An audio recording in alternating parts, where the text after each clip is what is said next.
dropped, and it's showtime from downtown Winnipeg. Forcing the blast, moves back, scores! Shankly wires it, scores! What a stop by Hellebuyck! Kyle Connor, Jets go bang, bang, bang! Welcome to Ground Control, the official podcast of the Winnipeg Jets. It's truly the best time of the year. The Stanley Cup Playoffs are upon us, and episode 159 of the Ground Control podcast is going to try and channel all that excitement into a cohesive preview of the upcoming series between the Winnipeg Jets and the Vegas Golden Knights. Joining me, as always, live from Vegas, Jamie Thomas, Paul Edmonds of 680 CJOB, Daren Millard, the host of Vegas TV broadcast and the Chirp podcast, will be along shortly to offer the Vegas perspective. But we know the fans listen to Ground Control because they want Jets perspective from experts, and we've got two of them right here. Guys, clearly coming on later. yeah, they're coming on later. We just gotta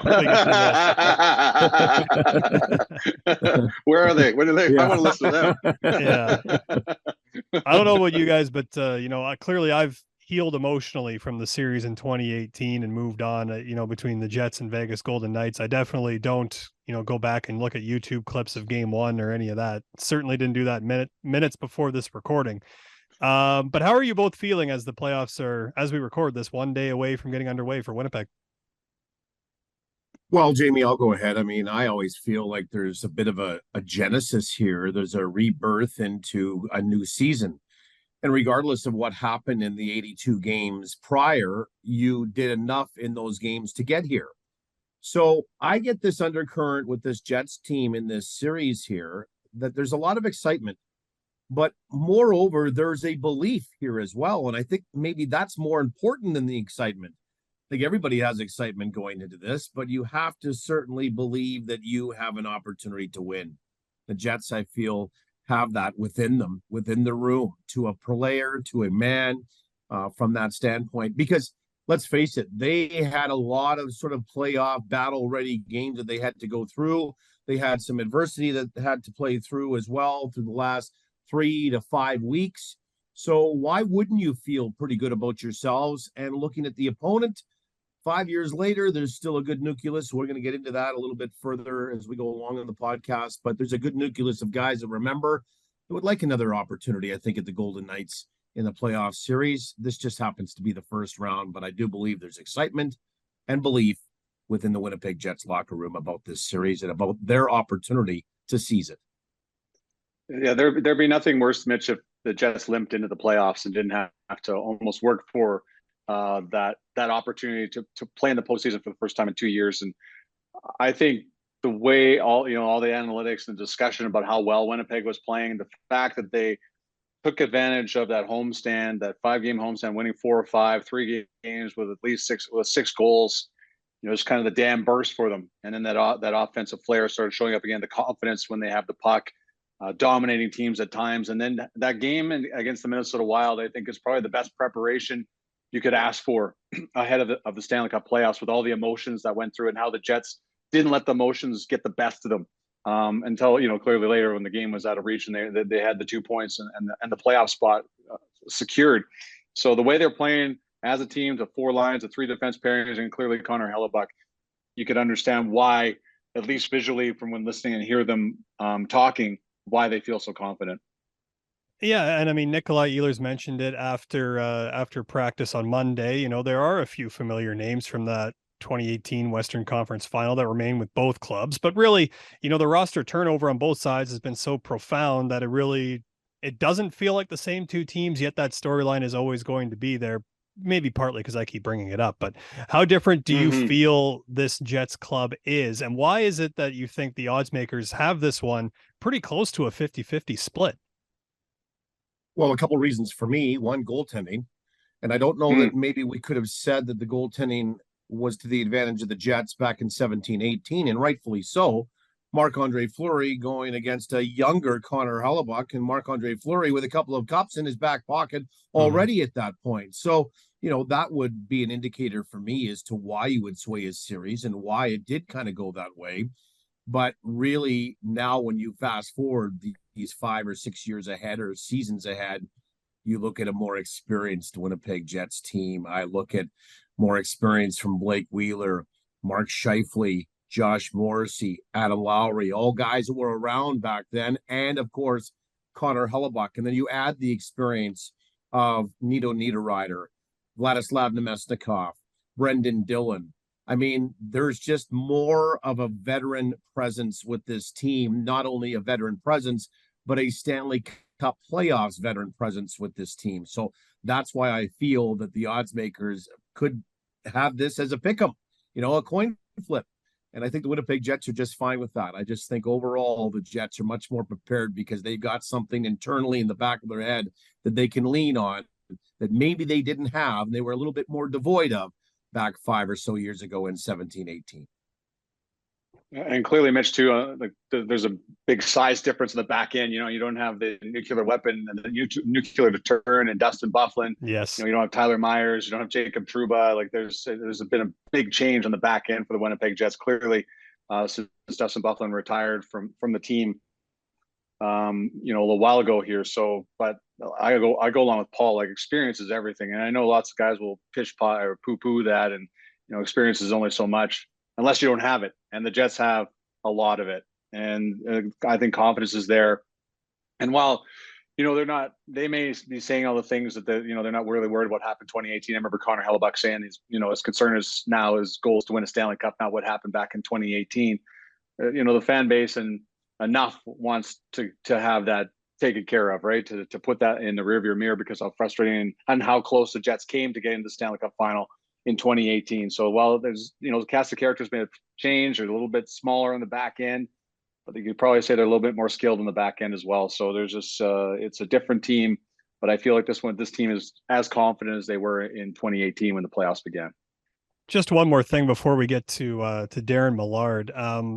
And Paul, you had mentioned goaltending a little bit, being a big part of, what might help the Winnipeg Jets in this series, but is that probably in your mind the biggest X factor going into this series, or what else is standing out to you guys? That is definitely the biggest one, but I think there's some others that fall just underneath, slight lower layers, if you will.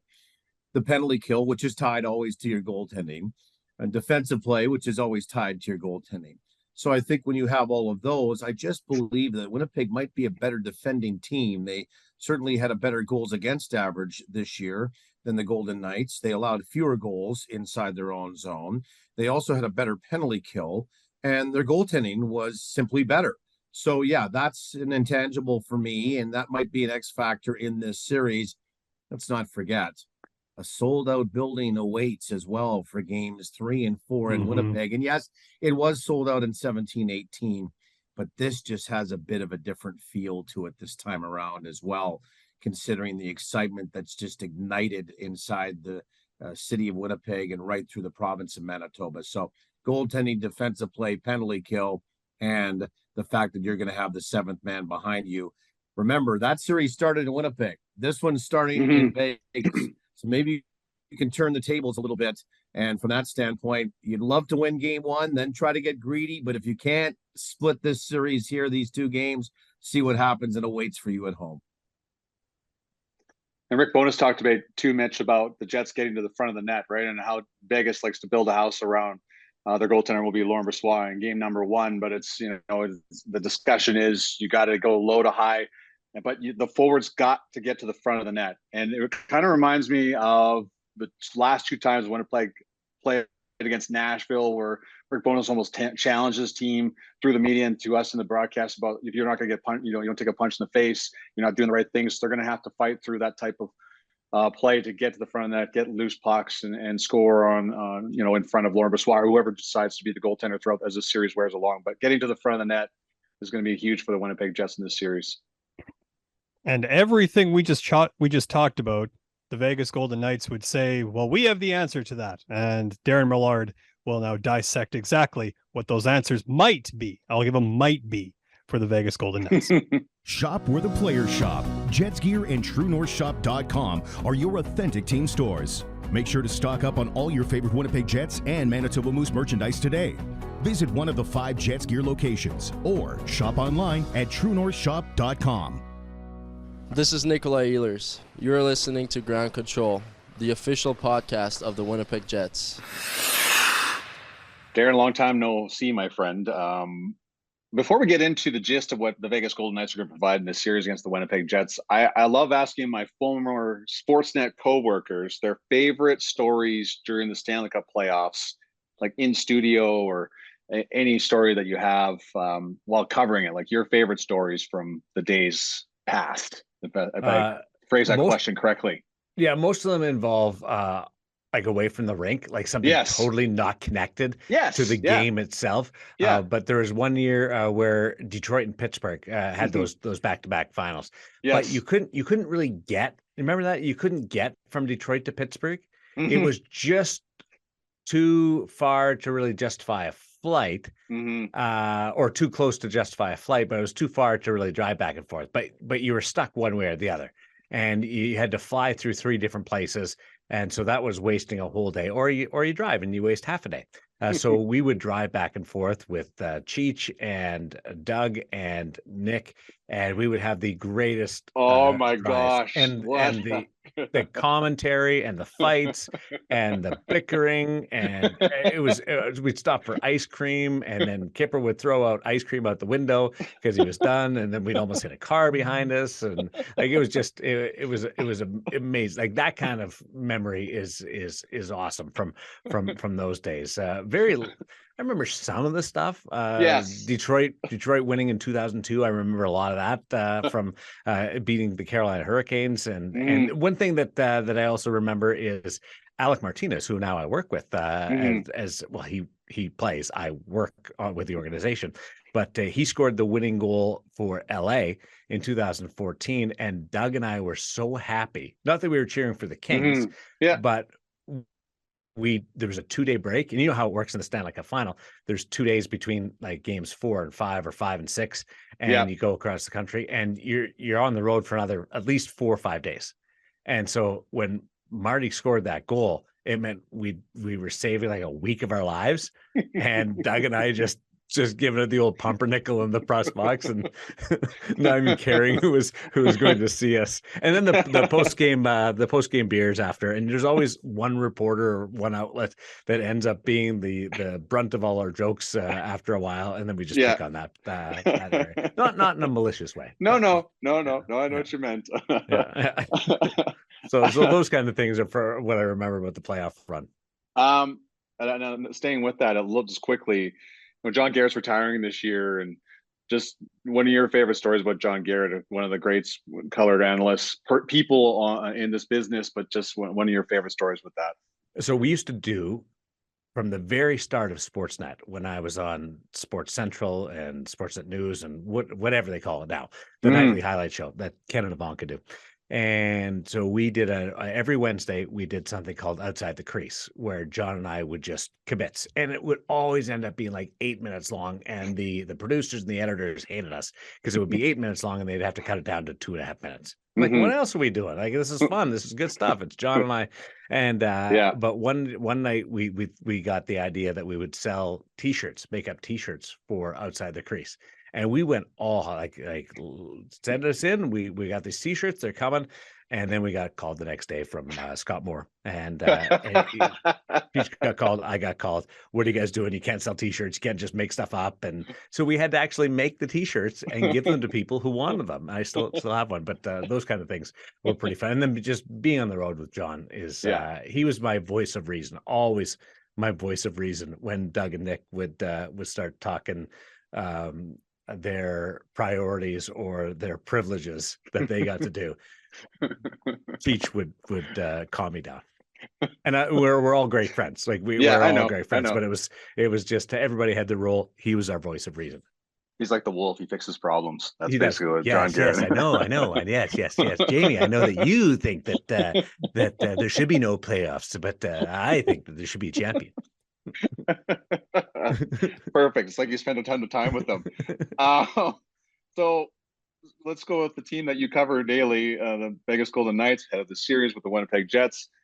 It's a crazy season goaltender wise. Like, you can't even keep track of all the different goaltenders this year. It seems as the dust has settled, it's Laurent Brossoit, the former Winnipeg Jet, what has kind of pushed him into this role as the game one starter as this series begins? Well, I'll give you the answer from Bruce Cassidy, who was asked that question today by somebody that you work with in Ken Weep.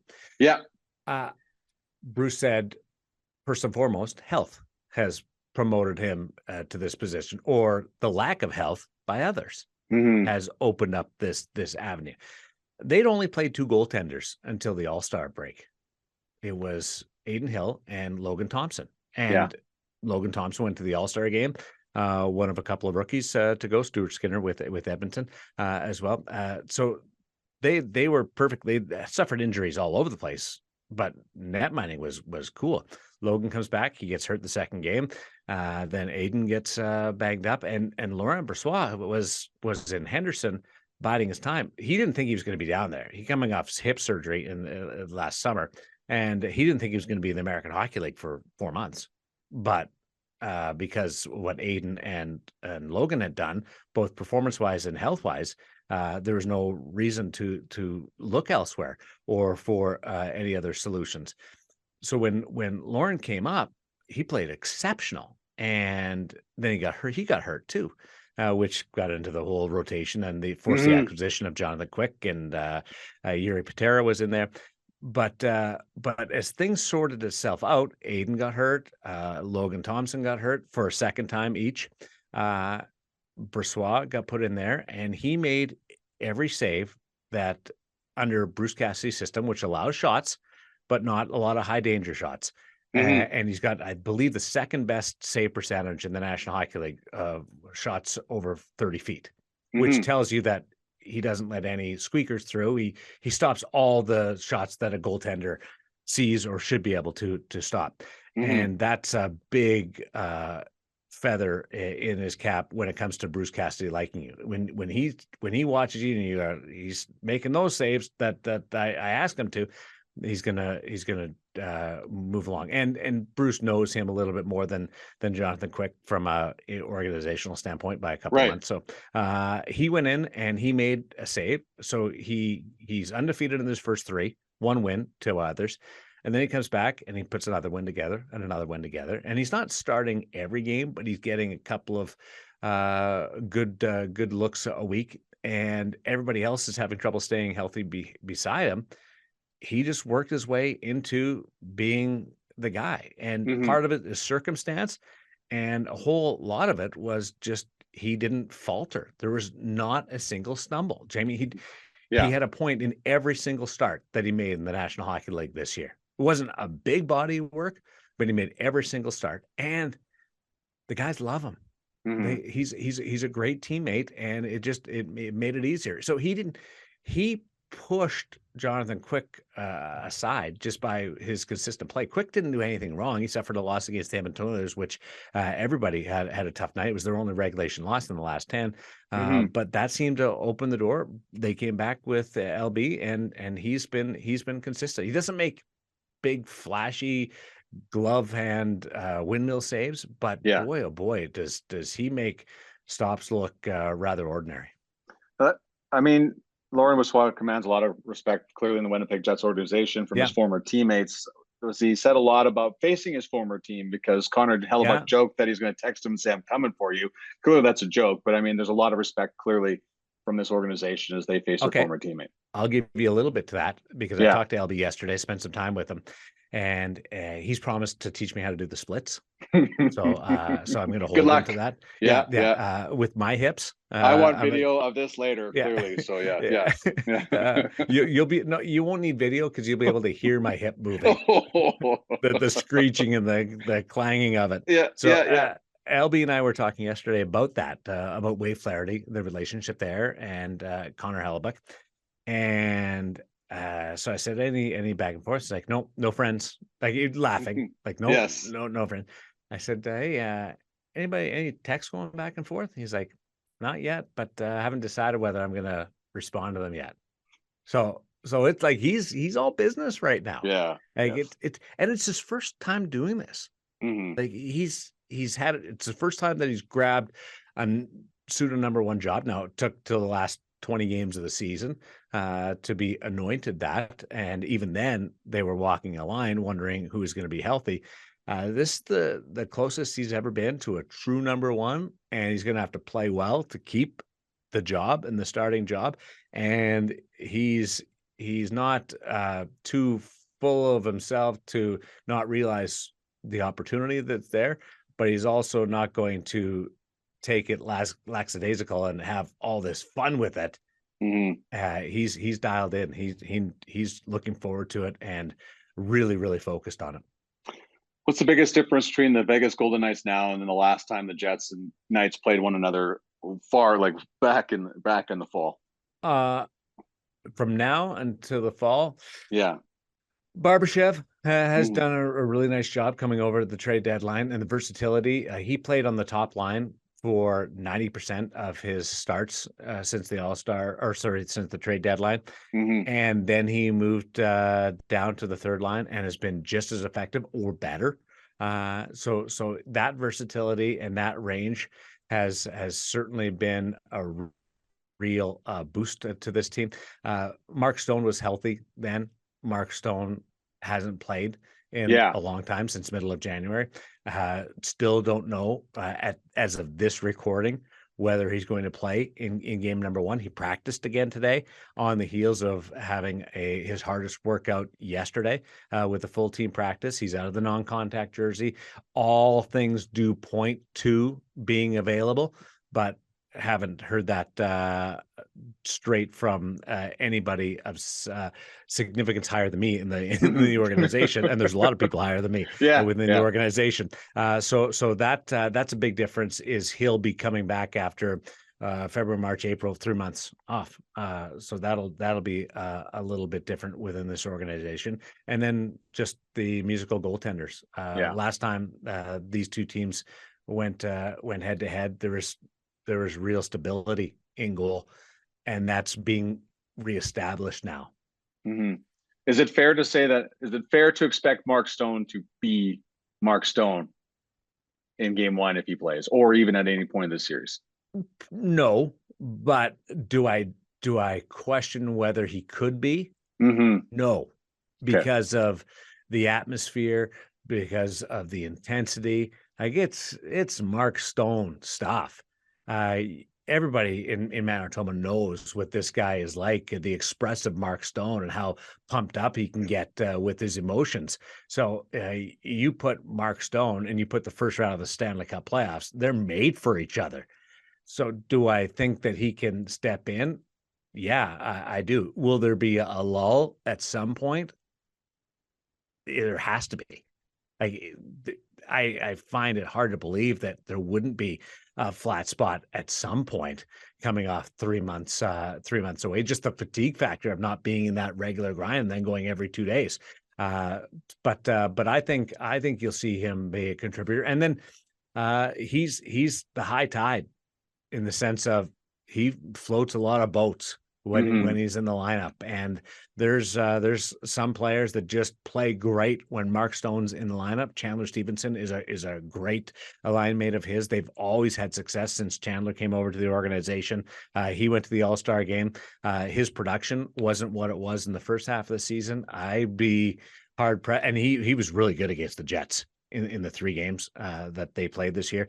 I would think that would be a real boost, along with getting Mark Stone back. It's almost like a 2-for-1.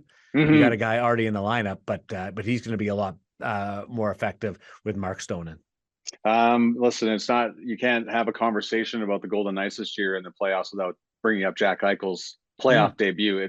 I heard that somewhere. Was that Sports Illustrated on the back page? Where I just got it the other day, and it said Jack Eichel's playing his first playoff game. To him, does it feel somebody like should tell Jack that, because I don't think he's heard that yet. No, I feel bad breaking the news to him on this one. But someone's got to do it. I'll take care of that when I get to the rink tomorrow. But on a serious note, has it felt like forever to him to get to this point? Yes. Yeah. Because it has been forever. Yeah. It's never happened before. And he's 8 years in the league. And this is really significant of it. He downplays it he talks about the team game and the goals and trying to come back from a non-playoff year last year to making the playoffs this year. And they did that. They overachieved from that initial goal in the sense of they didn't just make the playoffs. They number one seed. They won the Pacific Division. So doubled down a couple of times. So he talks a lot about the team. You'll hear that during your conversations with him. But he's also a guy that is very much looking forward to this. It's not another game. When you get a chance to talk to him off to the side, which I have on a couple of occasions, this is really significant. Now he had Vegas circled as one of the teams he wanted to go to. Yeah. The reason why he wanted to go to Vegas was because they make the playoffs every year. Injuries curtailed that last year in that ridiculous season of man games lost to injury. But this is what's going to happen on Tuesday night is the exact reason why he wanted to be a Golden Knight and play in Vegas, was opportunities to not just make the playoffs, and that'll take care of itself this week, but then also compete for a Stanley Cup. And he's not just getting in and, Jackson will play his first game and the hopes are maybe he can get through the first round. The hopes are with his organization, once again, is to win the Stanley Cup. And I think while he's excited about Tuesday, he's really, really got the emotions going about the opportunity to go deep. And last but not least, Alex Petrangelo has won a Stanley Cup before with the St. Louis Blues in 2019. How big of a role is he playing in this whole thing? And I know they've been to the playoffs with him already, but is this time again for Vegas? Well, I don't know how closely people watch him, but he's the quietest defenseman that I've ever watched in person. So Alex Petrangelo set a Golden Knights record for points by a defenseman this year. And they've had some good offensive guys. One plays for the Winnipeg Jets in Nate Schmidt, Shea Theodore, who's been hurt a little bit this year. But Alex Petrangelo set that record late in the season, and I was thinking, okay, has he been like on fire? Well, there was a couple of good stretches, but it wasn't one of those ones where you go, this guy's like lighting it up like Erik Karlsson. And then you look back and go, 3 points there, 3 points there, multiple 3-point games, a point streak here. And you go, he was on fire. And he does it really quietly and really efficiently. His minutes will be down compared to his St. Louis days because they have such a stacked and deep blue line with the Golden Knights, which makes him even more valuable. And those points are without a power play that's clicked on all cylinders this year. And his edge work, he and I laugh all the time about edge work.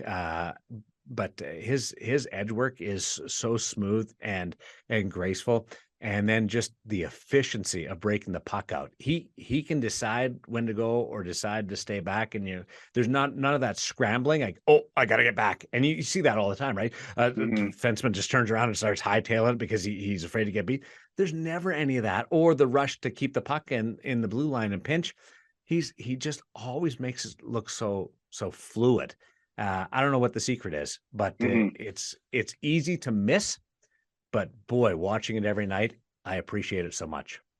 It's great that these two teams are meeting after meeting one another in the 2018 Western Conference Final. Darren, appreciate your time and I was there for that. I was on your side for that. Remember that? Oh my gosh, yes, it's so long ago. So long ago. That was when they went on the big run, St. Louis, and we were mad because I know St. Louis beat the Jets, and then they went and won the whole darn thing.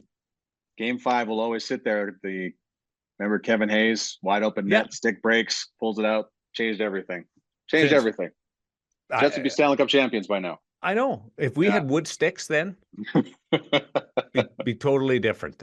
Jamie, great to see you. I can't wait to get up to Winnipeg to hang out with you next week, but I'll show you around town. If I don't make it though, I'll leave you some notes and just take it upon yourself. All right. Okay. Because I've done everything on the strip already and they don't need to see me again. Yeah, no. But there's this one room that you have to check out. You have to check out.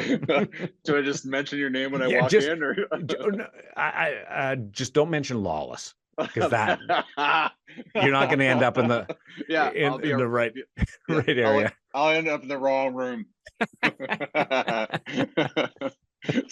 Thanks, brother. See you, buddy. Big thanks to Daren Millard. Obviously, some Jets fans might remember him from 2019, the St. Louis Blues series, when he was around helping us out with some of our pregame coverage as well. One final question for Paul Edmonds and Jamie Thomas before we let them enjoy their day, get back to their game prep as they get ready for game number 1. We talked about X factors. We talked about a number of things, and there's all the big names in this series, but I'm curious who you guys believe has a chance to be the unsung hero, or someone we're maybe not talking about now that could have a say in this series before it's over. I'm always a believer, Mitchell, in your top players are going to cancel out your top players in series like this. They're going to get theirs. Your guys are going to get theirs. Okay. So it's not the lesser lights, but it's the guys that are sort of maybe in your bottom 6 or your bottom D pairing that are going to be a factor. And earlier with Jamie, we did something with Sarah, and I said that Nikolai Ehlers could be that guy, and I still believe that. And a guy like Neil Pionk after Josh Morrissey could provide that with the 10 goals that he scored this year. But I'm going to go, and, maybe there could be some criticism from you guys completely off the board. Morgan Barron for me is going to be an X factor. You son of a gun! Did I steal it? Did I steal your guy? Morgan Barron. That's why I went first. I'm like, he's going to go completely off the board. I'll tell you why. I don't know what it is, but he got in around toward that 100 game mark, maybe the 90 game mark, and I don't want to say the light bulb came on for him, but he just started playing without a concern. And if you've coached before at any level and any sport really, when you tell kids or when you start to get athletes that are really starting to improve in the game, part of it is they're not thinking, they're just reacting. And we started to see that with Morgan Barron. And case in point was the big goal that he helped set up with his skating ability and his size on Mason Appleton in that clinching game that gave them the playoff spot in Minnesota not that long ago. And then he followed up the next night or a couple of nights later in the next game in setting up Kevin Stenlund on that shorthanded 2-on-1 situation. This is a guy that right now is feeling pretty good about his game, despite the fact that he's in the bottom 6. I think that he can become a guy that maybe chips in with a point here and there. And that's sometimes all it takes is for a bottom 6 guy to chip in with a point here and there at a crucial time in the hockey game that could win you a game and ultimately swing a series. So for me, sorry to steal your guy, JT, but it's Morgan Barron. I think could be a guy that we should be talking about more than we might be as this series goes along. Okay, so now that you've done that to me, I'm going to go with Nate Schmidt. And listen, he's the only guy tied into this from a Vegas side that's now with the Winnipeg Jets. But Dylan Sandberger is making his Stanley Cup playoff debut, and that is Nate Schmidt's defense partner. Dylan, I talked to Dylan today. He says, it's just another game to him, but I don't think so. Like, their nerves are going to be there no matter what. And Nate Schmidt is so good at communicating on the ice, off the ice. I think he'll play a large role in settling Dylan Sandberg down when things are getting a little erratic in his own, if he makes a quick decision or makes a quick mistake.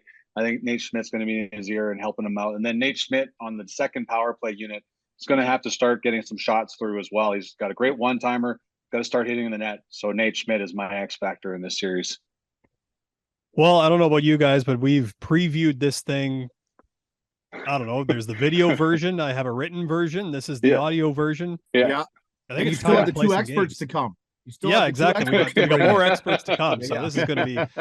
You're going to have to pay them. No, that's. They're going to cost money. The experts, they don't come free.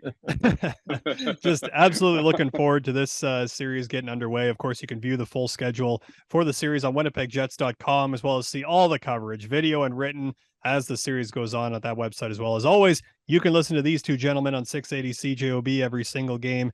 And of course, they'll be making appearances on digital coverage as well. Jamie Thomas, Paul Edmonds, thanks for stopping by and enjoy the series, guys. We will. Thanks a lot, Mitchell. You too. Thanks, buddy. This has been Ground Control, the official podcast of the Winnipeg Jets. For more Jets news, videos, and more, head to winnipegjets.com.